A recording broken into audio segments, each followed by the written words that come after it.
Salut tout le monde, c'est Raito, on se retrouve pour les spoilers du chapitre 1121 de One Piece. On va attaquer ça directement, on va aller à l'essentiel comme d'habitude. N'hésitez pas à liker la vidéo si jamais elle vous plaît, à vous abonner si vous aimez One Piece parce qu'on en parle ici à chaque chapitre, encore une fois, parce que One Piece c'est la vie. Et c'est parti, let's go. D'ailleurs, n'hésitez pas à donner vos théories. Alors, déjà, ça commence bien puisque le Sunny est maintenant près du navire d'Elbaf. Et comme on l'a vu en fait dans le dernier chapitre, on avait Saturne qui était en fait à bord du navire d'Elbaf.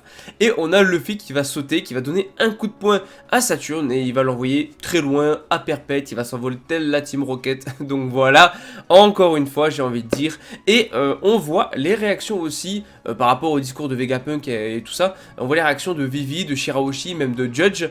Et on a Bonnet qui se transforme à nouveau en Nika. Là maintenant, j'en parlerai pas plus maintenant, mais on en parlera dans la review parce que je sais que ça va faire jaser beaucoup de gens, Donc, on a Vegapunk qui parle des armes antiques et il dit que le sort du monde dépend de celui qui trouvera le One Piece. Alors là franchement c'est intriguant de fou, même franchement ça annonce du très lourd.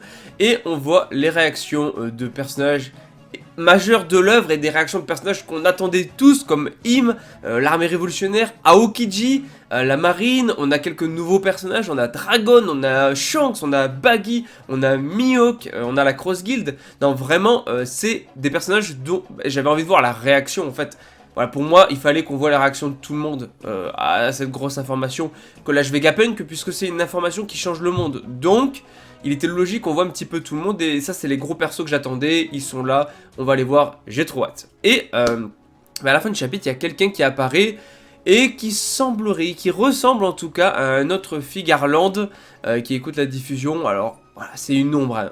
A priori, il a l'air, je crois, de tenir une épée.